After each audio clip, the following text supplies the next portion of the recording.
Could you give us a quick overview of who you are, where you work from, where you're from, where you work, and what do you work?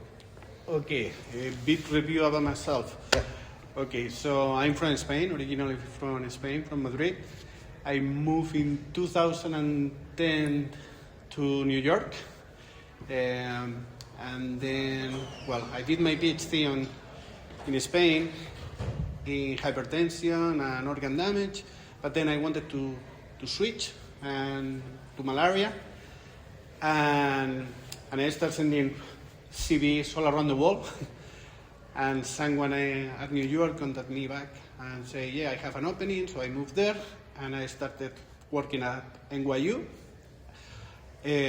on malaria, and then in 2018 I got an assistant professor position at City University of New York, that is the public university of New York, and that's what I'm doing over there, working on malaria, specifically on severe malaria, two main manifestations, cerebral malaria and chronic kidney disease. Those are the two main focus of my research.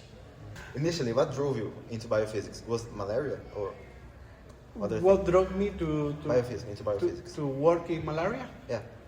So, this is a good question, because when I was researching in hypertension, you think about it, hypertension mostly affect people from rich countries.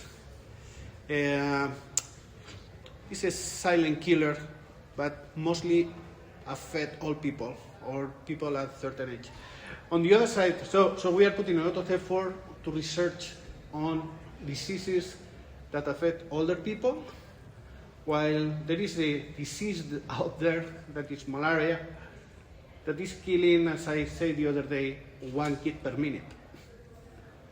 So I thought that I could try to put my knowledge to try to work on something to help those kids that don't have even the opportunity to grow up.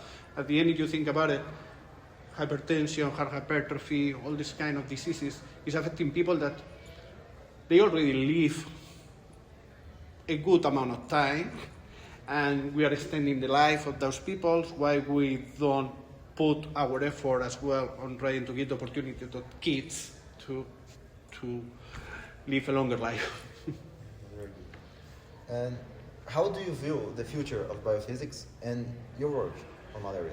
How do I feel about the future of my work and what else? And biophysics in general. Biophysics? In general, Yeah, I mean, biophysics is the intersection between two different fields, which is really interesting, because I would say biology, this is my point of view, biology research or medical research in general is going to be really difficult to advance without the help of physics.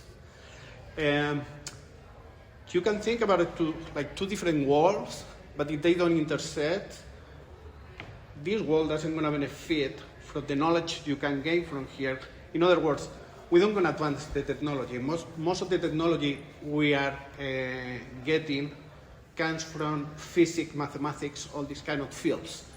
Okay, so without it, it will be extremely difficult to continue advancing and growing our knowledge on our biological field. So I think it's imperative that those both worlds communicate, otherwise it's going to slow down the advancement of all this research, knowledge, and new discoveries if we don't get new tools. And those tools are mostly coming from those kind of research. Like the talk that we just saw about the droplets when the drop meets a membrane, etc. That has, for me, my point of view, I think it has a straightforward application of how to deliver new drugs to target very specific kind of cells, but using those nano drops involving elements that we need to some kind of drugs that we need to deliver at a specific sites that you cannot just inject. So I think it's imperative that both worlds communicate. And how important do you think this event like the SBBF is to these works that you work in general, like this very work. This kind of events. Yeah. Well, is where all these independent worlds can gather together and see how we can interact to each other and see how we can advance together. So I think it's really important to make this kind of conferences in order to put scientifics from different worlds, as I say, all together so we can interact and gain knowledge together and advance on the same direction.